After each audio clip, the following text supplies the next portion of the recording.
For preseason this year, we are really going to be focusing a lot on pass and serve. I think that was somewhere that we struggled last year, and it really reflected in the scores that we had.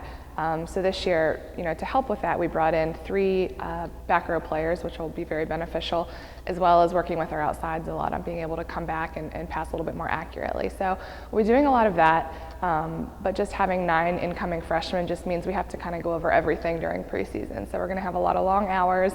We need a ton of reps. But everyone's coming in very healthy and strong, so this is something I feel like we're really prepared for.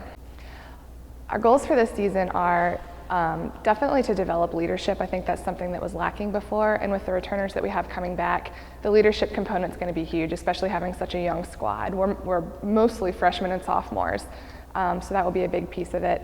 And then another goal that we have is just to win those close competitive matches that we were in the past that we didn't get to win last year.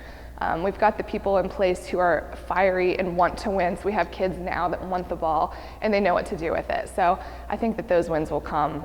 So we're definitely hoping to advance a little bit farther into the conference tournament this year. So some of our key players this year, on the outside, definitely Abby Mills is going to be huge for us. She's our captain. She's our returning 6 rotation outside hitter. If Abby's playing well, the whole team plays well. So we'll be leaning on her pretty heavily. In the middle, we have Carly Studman, Jet Wade, and Rachel Kinsey, all who will be fighting for those 2 positions. It's going to be a fun battle with the 3 of them. They're all returners, so they all know what they're doing.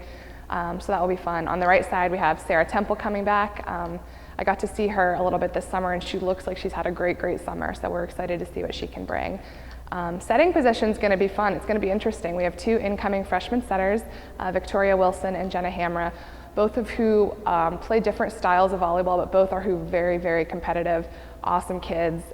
So they're going to be a lot of fun to play with in the gym. And then our back row just got really amazing. We've got a lot of incoming kids. We have Sydney Matai, Carson Mead, Macon Frey is a transfer, as well as Courtney Thornburg and Nikki Snyder, who are returners. So again, in the back row, we have no idea who's going to be playing where, who's getting the libero jersey. It's going to be kind of a fun competitive cauldron that we have this preseason to figure out who's going to fit in where, but we're going to be leaning heavily on a lot of different people this year, so I'd expect a lot of people to see some court time. I think as with any year, the ODAC is going to be anyone's game. With volleyball in the ODAC, it's just every year is kind of a back and forth. The top 4 to 5 teams are always in the top 4 to 5. So we're really looking forward to playing Randolph-Macon, WNL, Virginia Wesleyan, Lynchburg. Those are the teams that we really get fired up for. But then outside of that, we scheduled a pretty tough season. We're going to Christopher Newport to open up. We're up at Juniata. We're down at Emory. So we're getting not only good conference and regional opponents, we're getting really good national level opponents, which is really great. If our program's going to go where we want it to go, we need to be playing really great competition all of the time. And I think our practice gym being so competitive will lead itself towards being more competitive in those type of matches. So we think we're prepared, and it's going to be fun, definitely.